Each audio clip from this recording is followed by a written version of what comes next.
तो नौलगढ़ में बदराना जैसी विरासत, 300 साल पुराना वो जोहड़, जिसमें लगातार किसानों से वहां पशुओं का मेला बढ़ता था, जो राजस्थान का सबसे बड़ा दूसरे नंबर का मेला यहां लगता था।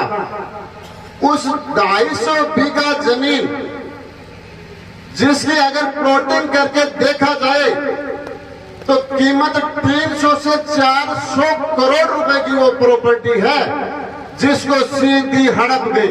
सब लोगों को बदराना जोहड़ की भूमि का पता था कि ये 400 से 500 करोड़ का स्कैंडल राजकुमार यहां से कर रहा है। जैसे हम उनके पास जाते, सीधा उनका हमसे पूछ लेते कि भाई साहब क्या ये मामला है। किसानों को ये कह करके कि हम आपके लिए मर रहे हैं, हम आप हमारी लाश पर के फैक्ट्री वाले जाएंगे, ऐसे किसानों को बरगला करके और सबकी भूमि उनको दिला दी, उसमें भी उसका शेर है। आप देख रहे हैं, आज लोगों ने 2019 में भी सरकार चुनी थी और 2018 में भी केंद्र सरकार आपने चुनी, मोदी जी की सरकार। आप देख रहे हैं मोदी जी ने वो सब काम किए हैं जो आज तक 70 साल में किसी ने नहीं किया। पिछले दिनों लगातार 70 वर्षों से वंचित और गरीब किसानों को, गरीब परिवारों को 3 करोड़ 60 लाख पक्के मकान मिले। उन 3 करोड़ 60 लाख में से 17 लाख मकान अपने राजस्थान के ग्रामीण इलाकों में मिले और उसमें भी 3 लाख घर शहरी इलाकों में मिले। भारत स्वच्छ मिशन योजना के तहत 11 करोड़ 70 लाख शौचालय भारत के लोगों को मिले हैं। उसमें 88 लाख 20 हजार शौचालय राजस्थान की जनता को मिले हैं। जल जीवन मिशन योजना एक बहुत बड़ी मिशन योजना है। अपने यहाँ तो पानी है, लेकिन जो जैसलमेर, बाड़मेर और बाहरी जो इलाके हैं वहाँ माताएं और बहनें 2-2 किलोमीटर से पानी लेकर के आती हैं। उस मिशन में मोदी जी ने उसको समझा और आगे बढ़ाया कि हर घर तक जल पहुंचे। तो जल जीवन मिशन के तहत 6 करोड़ 65 लाख घरों तक नल से जल पहुंचे और उसमें राजस्थान को 27,000 करोड़ रुपए का बजट मिला है।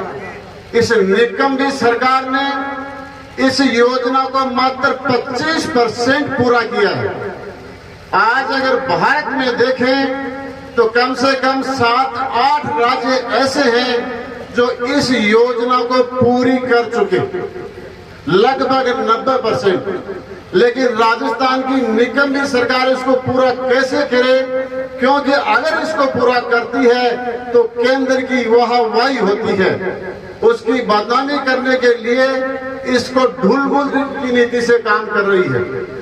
और जहां कहीं भी अगर काम चल रहा है, आप सभी मेरे दोस्त भाई बहनों और पिता तुल्य बुजुर्ग, आप उसको देखना, उस पाइपों की क्वालिटी और उस पाइपों में उन घरों तक जल ज्यादा पहुंचता है जो स्थानीय विधायक की अगर फोन आ जाता है वहां तक 2.5 इंच या 3 इंच या 5 इंच के पाइप भी घर तक पहुंचा दिए जाते हैं। लेकिन उन लोगों तो कम पहुंचते हैं जो भारतीय जनता पार्टी के कार्यकर्ता हैं, या तो पहुंचाते नहीं है या वहां 1 इंच या 2 इंच की पाइप का कनेक्शन देते हैं।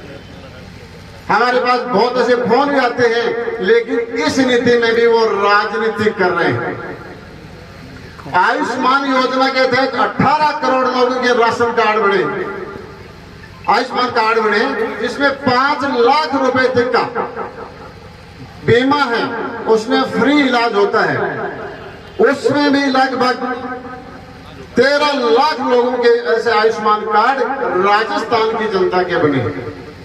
कोरोना जैसी महामारी में पूरा देश स्तंभ रह गया था, सब कुछ ठहर सा गया था। ऐसे काल में मोदी जी ने सब लोगों को ढांढस बनाया और उनकी हिम्मत बना के रखी और 6 महीने के भीतर भीतर स्वदेशी वैक्सीन के 2 टीके विकसित कर दिए। और 200 करोड़ डोज भारत में निःशुल्क मिली थी। उसमें भी 11 करोड़ डोज राजस्थान के लोगों को फ्री में दिया। शुरुआत में गहलोत जैसे कई मुख्यमंत्रियों ने कहा कि ऐसे निःशुल्क होनी चाहिए या उसका चार्जेस किया था, लेकिन मोदी जी ने इतनी बड़ी संख्या में उस वैक्सीन को निःशुल्क दिया। उसमें भी वसुधैव कुटुंब के तहत 220 करोड़ डोज दूसरे देशों को भी सप्लाई की। आज आप देख रहे हैं 70 साल में आज तक ऐसी कोई भी बीमारी जिसकी वैक्सीन स्वदेश में नहीं बनी। क्या ऐसे वैज्ञानिक पहले यहाँ नहीं थे क्या ऐसी रिसर्च के पॉइंट नहीं थे क्या? तो सिर्फ मोदी जी ने ऐसा करके दिखाया। प्रधानमंत्री किसान निधि योजना के तहत किसान का सम्मान करने के लिए 12 करोड़ लोगों को 6,000 रुपए प्रति वर्ष के हिसाब से किसानों के खाते में डालें। या तो घर वालों को उसका बेटा होता वो मनी ऑर्डर भेजता है या मोदी जी ने मनी ऑर्डर भेजा था। इस योजना के तहत 17,18,000 किसानों के भी खाते में पैसे 6,000 रुपए आए।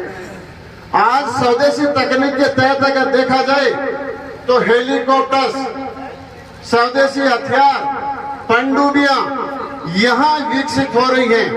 और 70 साल के पीरियडों में अगर छोटे से छोटा अगर बंदूक या छोटी से छोटी पिस्टल भी लेनी पड़ती थी तो विदेशों से सप्लाई होती है। आज भारत में रफाल जैसे बड़े बड़े हवाई जहाज, हेलीकॉप्टर ये सब अपने देश में निर्मित हो रहे हैं। पिछले 450 सालों से राम मंदिर का मुद्दा लगातार चलता आ रहा था, उसको भी एक झटके में मोदी जी ने किया। 370 जैसी धाराएं, जहां जम्मू कश्मीर में कहा जाता था कि अगर इसको कोई भी छेड़ेगा तो ये तो बारूद का ढेर है और एक पटाखा तक नहीं चला। ऐसे यशस्वी प्रधानमंत्री पिछले 8-9 साल में ऐसे ऐसे काम किए हैं। और पिछले 4 साल में अगर अपन इसी कुशासन और राजस्थान सरकार की बात करें तो विगत 4 साल में 8 लाख मुकदमे दर्ज हुए हैं, जिसमें 6,550 लोगों की जानें गई है। 4 वर्ष में 1,61,000 महिलाओं के जैसे मुकदमे दर्ज हुए हैं। आप पिछले दिनों काफी जगह चला, उदयपुर में कन्हैया लाल का गला काट कर रेत दिया गया। ऐसे भीलवाड़ा में आदर्श तापड़िया की समुदाय के विशेष के लोगों ने हत्या कर दी। राजधानी में महिला शिक्षक को जिंदा जला दिया गया था।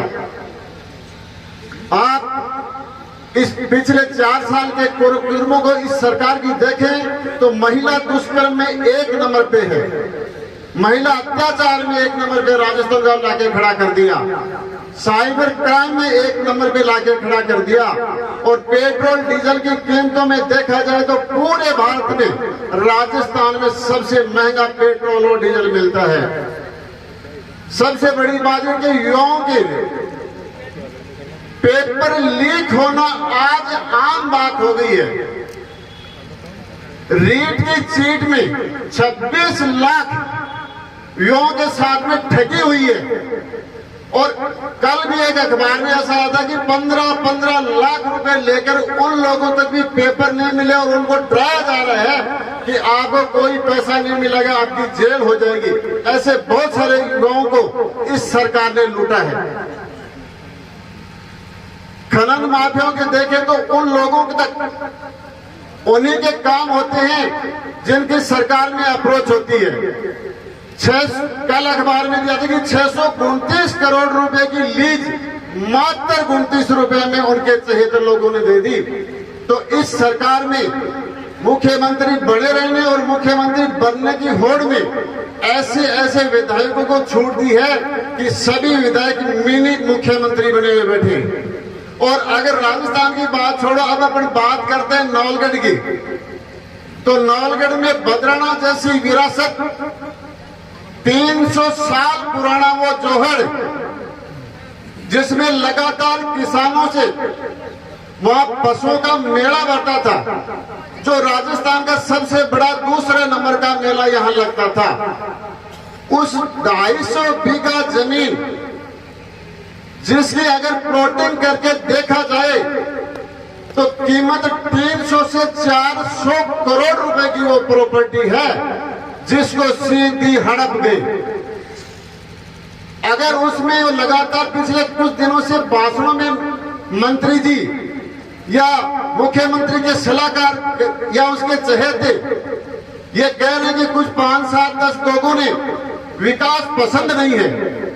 विकास किसको पसंद नहीं है? आप लोगों से अगर ये पूछा जाए कि आपके गांव के पड़ोस में कोई जोड़ है, उस पर हम कॉलोनी काट लें, उसमें 40% में तो हॉस्पिटल बना देंगे और बचे हुए 60% जमीन में हम कॉलोनी काट लें, तो क्या अपने गांव के जोड़े को लोगों को देंगे? नहीं। तो उस प्रकार की टाउनशिप पॉलिसी में चेंज करके, मुख्यमंत्री के काम करके और सिर्फ बदराना के लिए पॉलिसी चेंज की गई। लेकिन गुलाब सिंह कोठारी की वो नीति, मास्टर प्लान, जिसके कारण से आज बदराना जोड़ बचा। हम 90 दिन तक एसडीएम कार्यालय सामने धरने पर बैठे रहे। 50 डिग्री सेल्सियस तापमान पर हम वहां तपते रहे और जयपुर के उन सब आला कमान अधिकारियों से मिले। सब लोगों को बदराना जोहड़ की भूमिका पता था कि ये 400 से 500 करोड़ का स्कैंडल राजकुमार यहां से कर रहा है।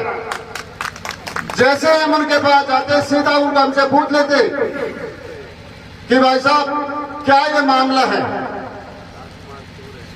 अब इधर दूसरी तरफ आए तो सीमेंट फैक्ट्री, किसानों को ये कह करके कि हम आपके लिए मर रहे हैं, हम आप हमारी लाश पर के फैक्ट्री वाले जाएंगे, ऐसे किसानों को बरगला करके और सबकी भूमि उनको दिला दी, उसमें भी उसका शेर है।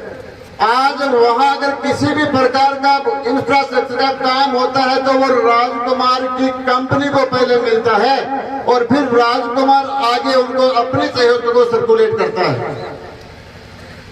वहां भी कंपनी के नॉर्म्स और एग्रीमेंट में लिखा होता है कि स्थानीय लोगों को रोजगार मिले, लेकिन किसी को भी रोजगार नहीं मिल रहा। पहले 50,000 लोगों के किसान की बात की थी, फिर दूसरी साल 5,000 लोगों को रोजगार देने की बात कही थी और आज 50 लोगों को भी वहां रोजगार नहीं मिल रहा है। तो ऐसे ऐसे काम सरकारी अगर दफ्तरों को देखा जाए, आप अगर नगर पालिका जाते हैं या पंचायत समिति जाते हैं या हॉस्पिटल जाते हैं तो ऐसे ऐसे वहां होल्डिंग लगे हैं जैसे किसी का दफ्तर हो। ऐसा नहीं लगता है जैसे वो सरकारी कार्यालय है। ऐसे कुकर्ते करने वाले लोगों के लिए हम हुंकार भर के जन आक्रोश रैली को यहां से रवाना करके और ऐसी सरकार को हम उखाड़ फेंकेंगे। ये अपने राजाराम एक छोटी सी स्वामी विवेकानंद ने कहा था कि उठो जागो और तब तक मत रुको जब तक नौलगढ़ में कमल ना खिले। जय हिंद, जय भारत। बहुत सुंदर।